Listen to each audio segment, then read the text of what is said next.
ubbiwaat université mais du partout la nekk en tout cas dans de très bonnes conditions.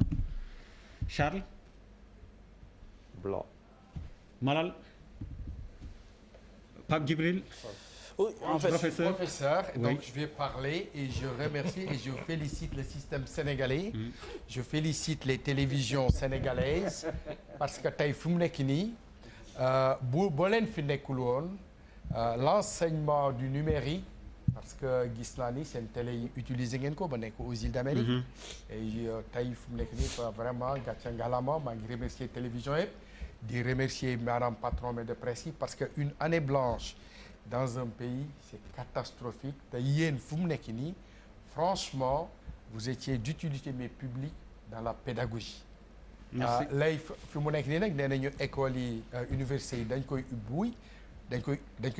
Moi je suis totalement mais d'accord dans la mesure où tey maanaam Covid bi il y a des cycles de tassement yoo xamante ne le président Macky Sall bu jëlee décision ni da koy ubbi je suis à 1000% avec lui.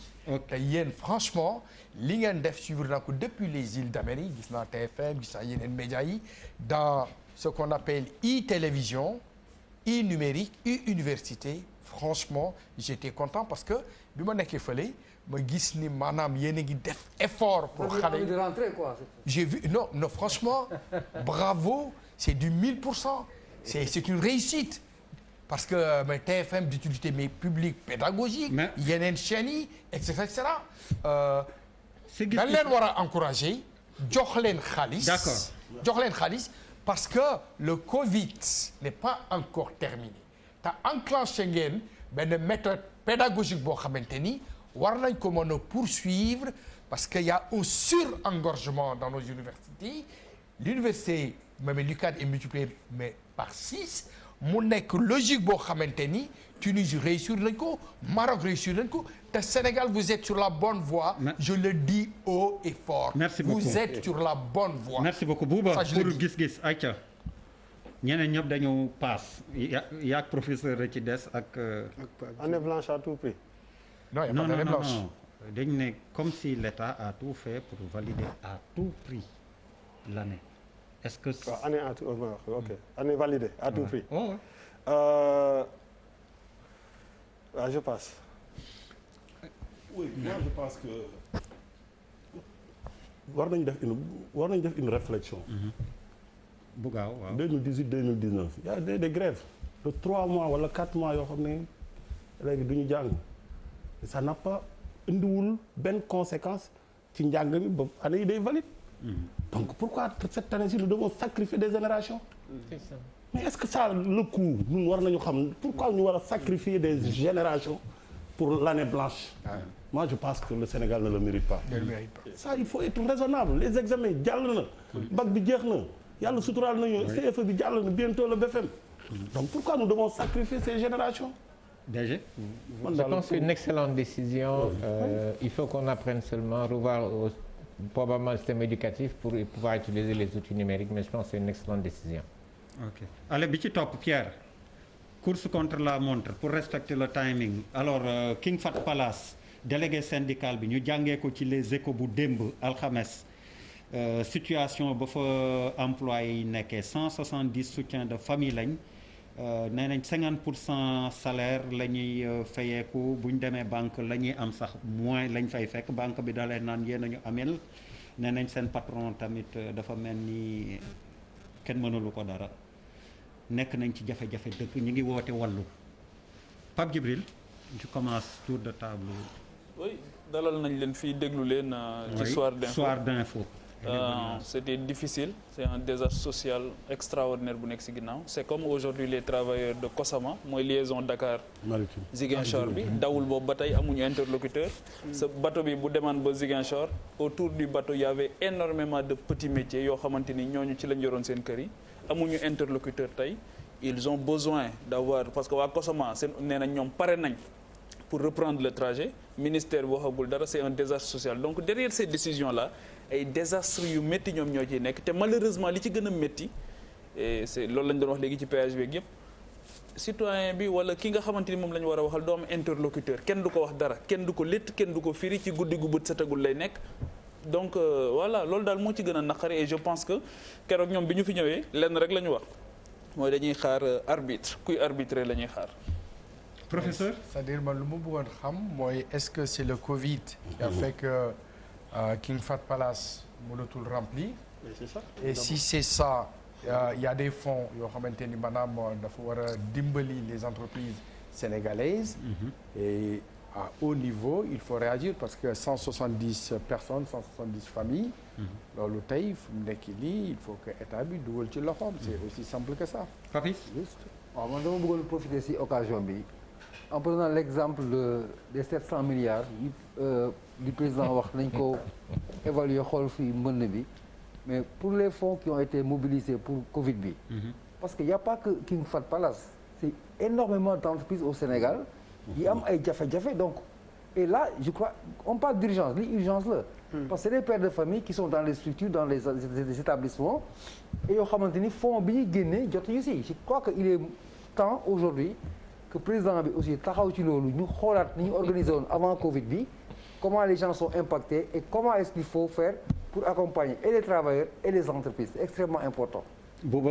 Et il y a 700 médecins généralistes aussi qui sont en difficulté dans ce pays. Mais les médecins généralistes. En fait pour man en réalité difficulté yi nar na bëri ci réew mi te am na entreprise yu dul jeex yoo xam ne dinañ leen mbir mi Covid bi dina leen impacté ci kanam il faut que loolu gars yi ñu wóor man li may njëkk a déplorer moom mooy c'est la relation tendue entre la direction ak employé parce que période yu mel nii où c'est difficile et les gens ne sont pas ensemble c'est parce que il y a un problème si management bi parce que nit ñi au moins war nañu mun a am interlocuteur bu ñuy jooy loolu kii na beneen bi moom mooy mais si ay problème nga mën a trouver de petites solutions les hôtels du Sénégal sont d'abord pour les Sénégalais tubaab yi ñëwatuñu touristes yi ñëwatuñu boo doon jaayee 100 jaayeel 15 wala 10 ça permet aux Sénégalais ñu koy mën a utiliser nga mën a au moins fay say salaire te hôtel pour avoir voyagé pendant 20 ans néegu hôtel boo ko tëjee pendant 1 mois xet ba du dey parce que dafa soxla nit pour dund day guus entretien bi day kii donc pour man il faut que nos hôtels là ñu retourner wu ci Sénégalais yi jéem a créer un petit business même bu dee 20 ou 30% de seen revenu au moins mu dund mais boo bëggee tëj hôtel bi parce que touristes yi ñëwatuñu mu nekk un truc boo xam ne bu yàq la loolu peut-être que dina mën a régler il faut que ñuy trouver ci entreprise yëpp ay solutions yoo xam ne dina mën leen permettre au moins ñuy survivre. Je pense que c'est important. Gis merci beaucoup Malal gis. waaw Véronique Ndour wax na dëgg il doit Racine dafa war a gën a accessible parce que quand même booy liggéeyloo ak nit ñuy la di defal chiffre ñu toll ci jamonoy pandémie war nga gën a mën a am capacité de management gën a mën a ubbi sa nopp déglu leen c'est important. Charles. hôtel King Fahd Palace. voilà bon man de sama point de vue ci lii kii dafa wax. mais boo xoolee waxul salaire. waxul ndax dañu wàññi seen i salaire. si boo liiree article bi 50% la ñuy fayee. depuis Covid bi donc 70% mënoon lañu ko fay moo gënoon ñu dàqale. 50% nee na patron yi ci li ma liir ñu ngi ci 70% te ay millions la ñuy laal. donc c'est dû à man liir naa article mën na arrivé société bu ne. am na ñoo xam ne mënatuñ fay. donc situation la bu kenn sóoraale wu loon 2020 am déet donc kon bu li amee ñu ngay jot 50% donc mënoon nañ leen dàq mais président moo taxaw na bu kenn dàq kenn mais kuy fay na nga fay 70%. bu fekkee 50 ñoom 50 la. 50 lañ ne moom lañ leen di fay xëy na seen i recette moo toll foofu. moo gënoon ñu dàq leen situation la boo xam ne dafa dab ku ne. ñu ko jooyee la ko ñeneen di jooy kon lañ doon am démb mënatuñ ko am tey. DG.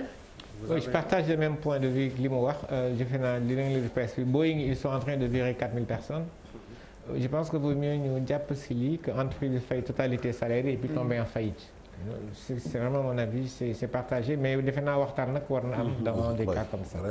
allez bi ci mujj moom politique la ak dialogue national bi Pierre. voilà yóbbu ñu su ma juumul tey la ñu jeexal kii bi ba jox nañ rapport Macky Sall su ma juumul dialogue bi wala bi ngay ñëw leerlu woo amoo ci info wala nag ñu bañ a wax alors coowu chef de l'opposition daf fa juddoo semaine bi yëpp dégg nañ ko lan moo wundu coow loolu yëpp ndax priorité la woon wala ndax du galgal boo xam ni nguur gee ko dugalati professeur bi yow laay dooree. Moi je pense que c'est stérile ce débat. La démocratie. C'est stérile maanaam amul njëriñ. pour wax wolof. La démocratie c'est la. bu gaaw wolof. la démo ma wax ko ci olof. waaw bu gaaw waxtu bi jot na de. démocratie baax na mais après. nga continuer olof. pluralité des opinions. mooy démocratie. gis-gis yu wuute. waaye gis-gis yu wuute. tey fi mu nekk nii boo xoolee ñun amuñu culture boo xamante ni c'est bipolaire. waaw lii daal mooy li nga xamante ni pour man. opposition bi nañu liggéey sur des projets yu mën a yóbbu Sénégal ci kanam. mais pas te kii mooy jiitu kale mooy jiitu ainsi de suite man daal vraiment loolu rafetlu ba ko dañu concentré wu ci problème bu Sénégalais yi joxe ay solutions. parce que opposition bi ils sont pas unifiés. mais Der tu connais ma position depuis longtemps. en fait. ma def je vais faire un peu de benn jeu comparaison rek. bu affaire bi urgence su Covid bi mu ñëwee toute l'opposition était mais dans une même dynamique d'accord sur l'essentiel parce que c'était des questions d'intérêt national mais lii ça n'intéresse que les politiciens ça ne nous intéresse vraiment pas très franchement man mbokk ça ne m'intéresse pas parce que amul benn incidence sur ma vie ça ne l'aura pas c'est très politique. Der man de dama bokk ci ñi nga xamante ni. dialogue bi mu commencé dama ne woon Sénégal dañu am ay instances yoo xamante ni ay institutions yoo xamante ni dañu fay ña fa nekk ngir rek ñuy dialoguer dañ leen a fay ngir rek ñuy dialoguer Assemblée nationale ci la bokk conseil dialogue social ci la bokk HCCT ci la bokk mais ñooñu ñëpp dañ leen a fay rek pour ñuy dialoguer contribuable sénégalais mettre leen dans d'excellentes conditions ne leen wuutee gis-gis yi ngeen am na ngeen ko lijjanti foofu pour mën a jël en charge les préoccupations et les aspirations des populations. Finalement ñu ñëwaat bëgg a taxawaat beneen kuréel boo xamante ni nee na dañ ciy dialogué waat avec des patrons de GIE parce que les partis politiques c'est des GIE aussi yoo xamante ni dañuy ñëw di nga leen dégg ci fichier électoral di nga leen dégg ci processus électoral mais saa bu askan bi sonné le plus souvent tamit doo leen ci dégg ci ni nga leen ci war a déggee la question de l'éducation là kan moo leen ci dégg tey. La question de la campagne agricole. Est-ce que am nañ politique agricole wala campagne agricole la ñu am kan moo ci dégg l'opposition mu prononcé wu ci de façon vigoureuse la question des inondations man Diouloulou boo demee Diouloulou tey amul éclairage public boo demee Bignona qui est le plus grand département du Sénégal en termes de superficie mais les conditions tu y vas pour constater le désert boo demee un peu partout au Sénégal c'est comme ça où est l'opposition maintenant ils sont très forts pour parler de processus électoral de questions électorales de toi que je m'y mette mais wax naa leen nee naa leen la République amul chef dans la République en République on ne parle pas de chef c'est même indécent dans les autres pays yoo xamante ni mën nañ leen jël en exemple mais on a des chefs de l'opposition mais quelle est sa valeur ajoutée au quotidien dans la vie des populations wala même ci wàllu si on en arrive dans une république où on doit tout écrire mais c'est parce que il n'y a plus d'élégance républicaine république du lépp la ñuy bind am na ci loo xam ay consensus la war a nekk nit ñi war nañ mën di waxtaan te duñu saagante war nañ mën di waxtaan te duñu xastante mais dem jël nit koo xamante nii rek dañ naan fii lañ ko tànne nii lañu ko tànne indi ko teg ko di ko fay xaalis bu dul jeex entretenir ko mais à quelle fin très sincèrement on a d'autres urgences Bouba waaw mais bon man déjà vraiment ak respect bi ma am ci président Ablaye Wade yëpp su ma déggee turam sax ci débat wu tey ji nii daf may jaaxal déjà 80 ñaata année que quand même le nom revienne c'est parce que 94 ans waaw environ ça me pose un problème wax fa dëgg yàlla te tey jii nii muy Idrissa Seck muy Ousmane Sonko ku nekk da nga am sa chance ku nekk da nga war a demal sa bopp parce que en réalité chef bi arrangé wul que ki war a nekk chef te Ousmane Sonko xam na ni gars yi duñ ko jox kii bi il le sait xam na ko mais soo xoolee nii depuis 2 ans yi passé wax fa dëgg yàlla taxawaayu opposant oui c'est lui bu dee war a taxaw moom moo ko gën a taxaw par exemple que Idrissa Seck ci en tout cas ci ay position qu'on se dise la vérité donc aujourd'hui opposition moom en tout cas moom laay gën a gis donc maintenant loolu moo lay wan ni yoonu voix wu Idrissa Seck ak voix wu Ousmane Sonko bokkul l'autre a choisi noppi que le choisir dem à l'offensive ce qui veut dire que ku nekk sa yoon da nga ko war a am man bu ma doon politicien tey du ma nangu kenn jiitu ma ku nekk na demal sa chance bopp loo am jël mais jiitu naan kii mooy chef ak affaire yooyu amul njëriñ te dialogue national bi wax fa dëgg yàlla paa yi âge boobu ñu yore nañ leen wax naa ko fi la semaine dernière nañu bàyyi paa yi ñu noppalu on est en damay daggal foofu rek on est en 2020 solution yëpp nekkul ci ñi am 90 ans wala 85 ans jeunes yi président Macky Sall jeune la 35 ans et 40 ans yi nañ leen jox ay yenn décisions yi te bàyyi affaire bi ñu jël rek wékk ko ci paa yi parce que ñooñu mag voilà. Malal oui fii liñ ci mën a wax en fait pour man bu fekkee dañuy xool ci ay chiffres ak majorité et cetera élection yi passé au regard de ci ni ko gars yi waxee Idi moom la doon chef de l'opposition mais véritablement comme ni ko Bouba waxee c'est-à-dire un opposant reste un opposant l'opposition ne se négocie pas c'est Sonko au regard des choses Sonko mooy le véritable opposant parce qu'en fait il est là il pose les préoccupations des Sénégalais sur la table il tape sur la table quand il le faut oui. Alex Charles. Merci en ma qualité de président de Jakaarlo et pour les pouvoirs qui me sont conférés. Autoproclamé, président autoproclamé. Je remercie véritablement professeur. Vraiment xam naa Sénégalais yi kontaan nañ tey. merci ak monsieur le maire avec le directeur général. mais doo suñu président bu émission bi commencé de. non loolu wa ci kii bi groupe bi la. quand même loolu ci groupe bi la amul président de. et puis loolu ça reste à loolu. autoproclamé il est chef de l'opposition apparemment. merci. à peine installé le putsch est en marche gis nga les deux putschistes là. tey jii nii. ko ne président wala depuis le début. il s'auto-décrète il s'auto-décrète s'auto-proclame. il faut un dialogue. xam nga vraiment non je ne suis pas perturbé je suis un lion qui ne sommeille pas qui ne dort pas. il faut dialogue un lion qui dort. Parlez comme bon pour dire vraiment monsieur le directeur général merci Bouba. Papis. Oui. Ton téléphone s'il te plaît. Le président parle. dafa am benn grand c'est un dictateur. tyran la. benn grand booba de opposition amul bul wax opposition dindil. jaxal grand yi ñu wax ni ñu ragalee Sonko. gars yi pour ñu ne di chef de position. chef de position quoi. amul jox leen ñu wax. allez voilà merci man damay revenir ci statut chef de l'opposition quel est l'objectif visé. waaw. je pense que c'est constitutionnel. c'est que waxuñu kan la war a doon wala nangam dañu laat lan mooy njariñ bi. je pense que c'est ça la question. waaw. c'est installé. la polémique s'est installée dans l'opposition. donc waxuñu kan la war a doon mais lan mooy njariñ li. njariñ li mooy c'est la constitution moo ne. la constitution de 2016. mais est-ce que du yéen a tëgg mbot noonu. non mais non opposition doucement la constitution nit moo ko présenté askan wi. askan wi voté ko. donc reconnaître li mu bëggoon. c'est que il faut que ñu xam ne il faut que nous soyons cohérents ci li ñu il faut être cohérent nous sommes dans un état bien organisé donc am na loo xam ne bu ñu toogee di déglu nit ñi di ñu déglu ñu naan diw la ak diw la compte tenu dañu laaj objectif bi c'est que l'objectif du chef de l'opposition loo xam ne musul am le président Macky Sall la xalaat ko dugal ko ci constitution bi laaj sénégalais yi ndax d'accord ngeen la majorité des sénégalais ne que d'accord nañu ci chef de l'opposition ça nous engage nous tous. Absolument. que man neex na ma wala neexul Pape Djibi wala neexul Kële wala ça nous engage nous tous. L'objectif visé d'abord. c'est quoi.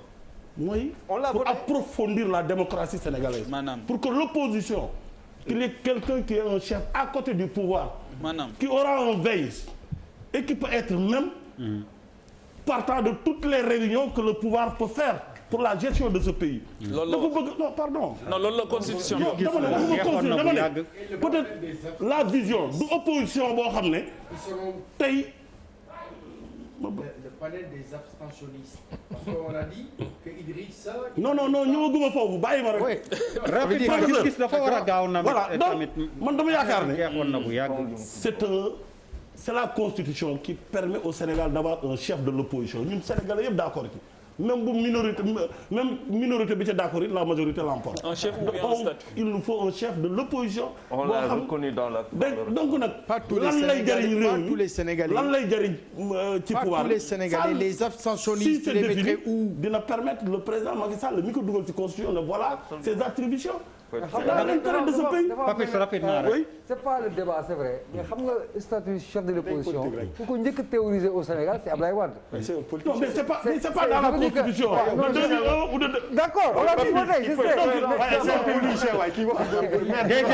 DG gis-gis. il faut pas se résumer gars yi nee nañu non d'accord gis-gis ay day politique. mais bàyyi leen ko gis-gisam la DG. Si c'est dans une constitution qui a été votée par les Sénégalais, il n'y a pas de raison que ça pose débat. Maintenant, c'est le critère de dire qui est le chef de l'opposition. C'est à qui de définir. À quelle fin? C'est les critères qu'on doit dire. Si c'est les élections. Est-ce que dañu war a dellu soit ci Sénégalais pour ñu définir les critères? Non, il y a eu des élections présidentielles. Il y a une personne qui est arrivée deuxième. Pour moi, le bon sens. Mais il y a eu les des élections abstentionnistes. législatives de 2017. mais dafa mel ni bi ngeen koy dugal ci constitution bi l'objectif visé. lii la woon opposition bi ñu ngi nii. Cette constitution c'est le 20 mars 2016. Le 30 juillet 2017 on avait des élections législatives pourquoi consacré wuñ ko foofu lan moo tax ñu xaar ba léegi pour indi benn polémique stérile installé ko au sein de l'opposition. Parce qu'on nous connaît. Ah non franchement. alors ñu ngi leen di gërëm di leen sant li ngeen ñu wuyusee ma ne ko député maire Bambilor Diagne Diop DG ONAS tamit Lansana Gagny Sakho niki le professeur parce que ñun bu ñu nekkee ñoo la gën a kontaan professeur dañ leen di seetaan bég et Bouba a beaucoup de un fan club fourni. Donc vraiment je suis très content. ñooñu fan nañ ko doy waar. Oui parce que au moins il rehausse mais le débat par des colères. Charles mooy oui mais Charles aussi mais tey fu mu nekk nii li may ñaan Sénégalais yi. Que 2024 nañu xool les projets de ceux qui veulent prendre le pays mais pas jógal ma toog dafa yomb ça c'est de la déconstruction il faut que nit ñi ñu leen di inviter sur les plateaux passer leen au peigne fin ñu génne li ñu war a def comme ni ñu ko génne nii. Bravo. Alors juste pour préciser que exploitation provisoire bi nga doon wax Pape Djibril autoroute bi mi ngi woon ak chinois yi mais recettes yi Sénégal lañ ko jox encaissé nañ ko dugal ko ci loi rectificative 4 milliards 600. moom foofu lañ ko dugal ñu leen di gërëm di leen sant ba ajjuma bi ñu dëgmal incha